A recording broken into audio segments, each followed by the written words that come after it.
평안하셨습니까, 성도 여러분? 오늘은 사사기서 2장 11절부터 23절을 죄의 악순환이라는 제목으로 묵상하겠습니다.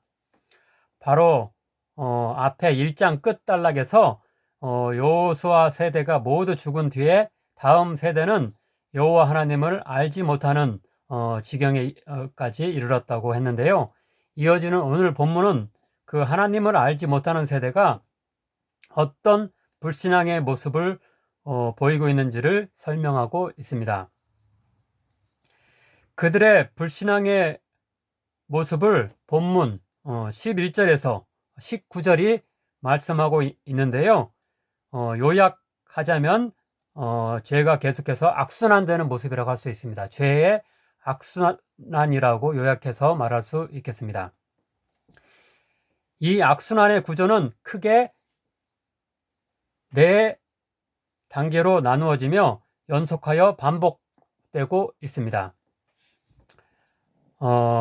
첫 번째는 하나님에 대한 불순종과 다른 신을 따르는 배교의 죄를 짓는 단계입니다. 두 번째는 그에 따른 하나님의 징벌과 심판의 단계입니다. 다음으로 세 번째는 벌을 받고 괴로워하던 이스라엘 백성이 울부짖으며 다시 하나님께 회개하며 나아오는 단계입니다. 마지막 그 네 번째 단계는 하나님이 사사를 보내셔서 그들을 구원하시는 단계입니다. 하지만 이 네 단계는 하나님이 결국은 구원하신다는 해피엔딩으로 끝나는 것이 아니라 얼마 뒤에 그들의 불순종과 배교의 죄가 더욱 심하게 저질러지는 악순환의 반복으로 이어지고 있습니다. 이런 네 가지 단계, 죄와 심판과 회개와 구원의 이런 순환 구조는 이어지는 3장부터 16장까지의 사사 이야기들 전체에서 계속하여 반복적으로 나타나고 있습니다. 더 나아가서는 여호수아서, 이렇게 사사기도 바로 앞에 있는 여호수아서부터 열왕기 상하서까지, 즉 그 여호수아, 사사기, 사무엘 상하, 열왕기 상하, 이렇게 네 가지 구약 그 성경 책 그 모두에서 이것은 이렇게 역사를 기록했다 그래 가지고 역사서라고 할 수 있는데, 이런 그 6책의 역사서 모두에서 이런 순환 구조를 우리는 발견할 수 있습니다. 따라서 마틴 노트라는 저명한 그 학자는 이런 순환 구조가 나오는 이 6책의 그런 그 역사서를 신명기적 역사서라고 이렇게 부르면서 그 뒤에 나오는 역대 상하, 그리고 에스라 느헤미야서의 그런 그 역사기를 기록한 역사서와 구분합니다.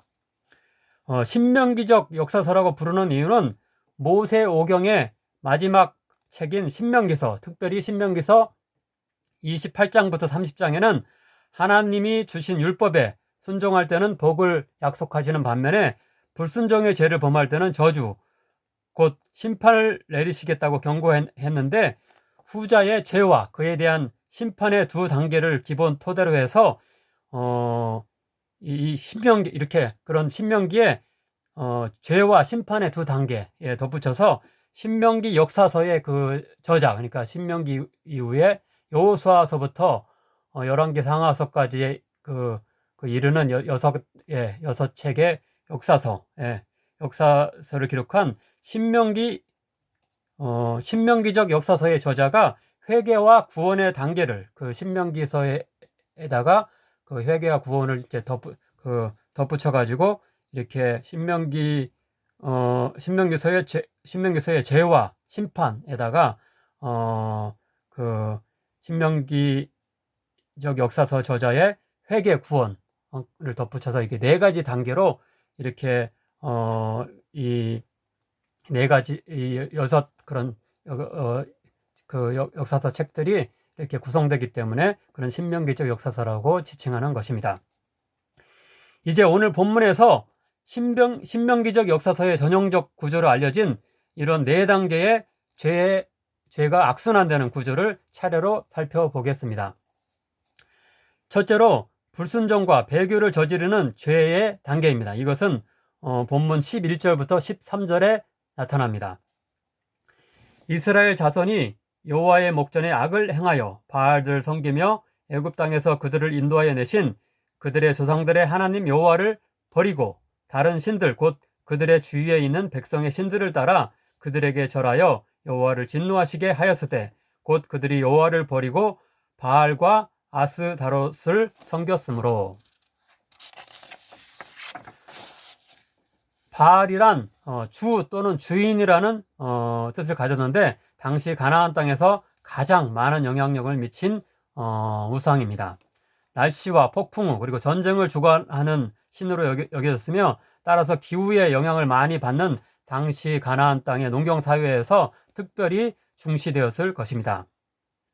아스다롯은 바알의 짝, 곧 배우자가 되는 여신으로서 마찬가지로 풍요와 전쟁을 주관하는 신으로 알려졌습니다.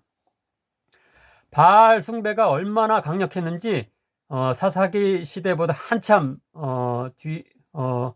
뒤인 호세아 선지자 그 시대에 대해서 호세아서 2장 13절 그리고 16, 17절은 이렇게 지적하고 있습니다. 그가 귀고리와 폐물로 장식하고 그가 사랑하는 자를 따라가서 나를 잊어버리고 향을 살라 바알들을 섬긴 시일대로 내가 그들에게 벌을 주리라. 여호와께서 이르시되 그날에 내가 나를 내 남편이라 일컫고 다시는 내 바알이라 일컫지 아니하리라. 내가 바알들의 이름을 그의 입에서 제거하여 다시는 그의 이름을 기억하여 부르는 일이 없게 하리라.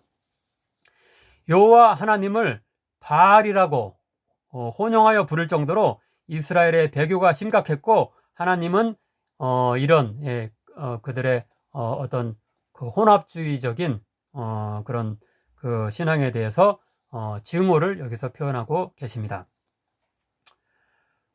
두 번째 하나님의 심판의 단계는 14절부터 15절에 나타납니다. 여호와께서 이스라엘에게 진노하사 노략하는 자의 손에 넘겨주사 그들이 노략을 당하게 하시며 또 주위에 있는 모든 대적의 손에 팔아 넘기심에 그들이 다시는 대적을 당하지 못하였으며 그들이 어디로 가든지 여호와의 손이 그들에게 재앙을 내리시니 곧 여호와께서 말씀하신 것과 같고 여호와께서 그들에게 맹세하신 것과 같아서 그들의 괴로움이 심하였더라. 즉 그들은 이방 민족과의 전쟁에서 패배하며 주권을 빼앗기고 압제를 당하게 되는 하나님의 심판을 이렇게 맞게 된 것입니다. 세 번째 회개와 네 번째 구원의 단계는 16절 그리고 18, 19절에 나오고 있습니다. 여호와께서 사사들을 세우사 노략자의 손에서 그들을 구원하게 하셨으나 여호와께서 그들을 위하여 사사들을 세우실 때에는 그 사사와 함께 하셨고 그 사사가 사는 날 동안에는 여호와께서 그들을 대적의 손에서 구원하셨으니 이는 그들이 대적에게 압박과 괴롭게 함을 받아 슬피 부르짖으며 여호와께서 뜻을 돌이키셨음이거늘. 곧 그들이 대적의 핍박으로 인해 더 이상 견딜 수 없을 때 다시 하나님께 나와 슬피 울며 회개했는데 이때 하나님은 분노를 가라앉히시고 사사를 보내서 구원의 은총을 베푸신 것입니다.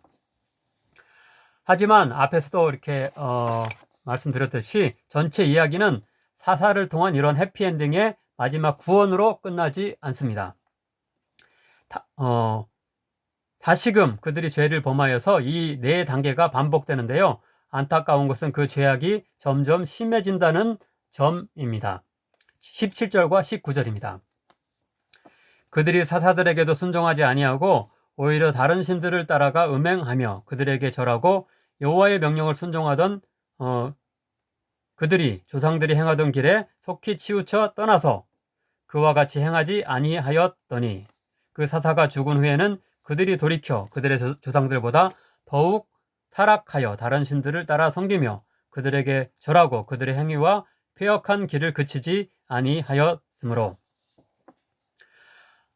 아마도 하나님께서 사사를 통해 극적인 구원을 베푸신 그런 초기에는 잠시 신앙을 회복한 듯하고 충성스러운 모습을 보일 것입니다. 그러나 이내 사사에게 불순종하기 시작하며 다시 배교하고 더욱 신앙에서 퇴보하는 모습을 이렇게 보이게 된다는 말이 되겠습니다. 이스라엘 백성의 이런 죄가 악순환되는 신앙 행태에 대해서 하나님은 진노하셔서 여호수아 이후 세대가 결코 완전한 가나안 정복을 성취하지 못할 것이라는 저주를 내리십니다. 즉 본문 마지막 단락인 20절부터 30절에서 그들은 여호수아의 사망시까지 아직 정복하지 못했던 어떤 이방 민족도 더 이상 정복하지 못한 채 이방 민족과 불안한 동거를 계속할 것이라고 말씀하고 있습니다. 오늘날 우리의 모습도 이런 죄의 악순환이 거듭되고 온전한 하나님의 축복을 누리지 못하는 그런 점이 있지 않은지 이렇게 생각해 보아야 하겠습니다.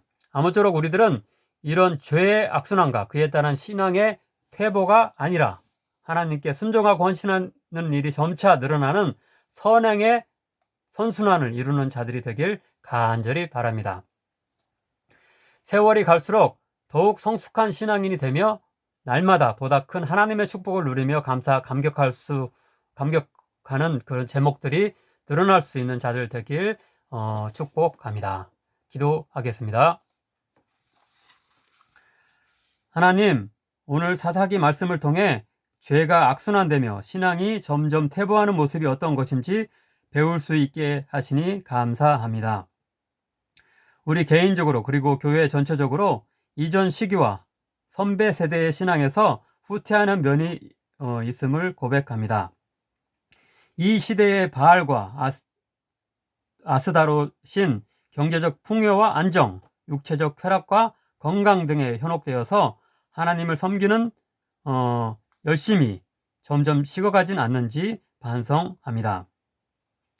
하나님의 말씀보다는 내 생각과 뜻, 세상의 처세술에 의지하여 빛과 소금의 역할을 다 상실한 것은 아닌지 회개합니다. 우리의 삶의 모든 부분에서 하나님의 왕되심, 주권자 되심을 인정하여 말씀에 순종함으로 영원한 하늘의 복락과 평화를 누릴 수 있는 자들 될 수 있도록 은총 허락하소서. 예수님의 이름으로 기도하옵나이다. 아멘.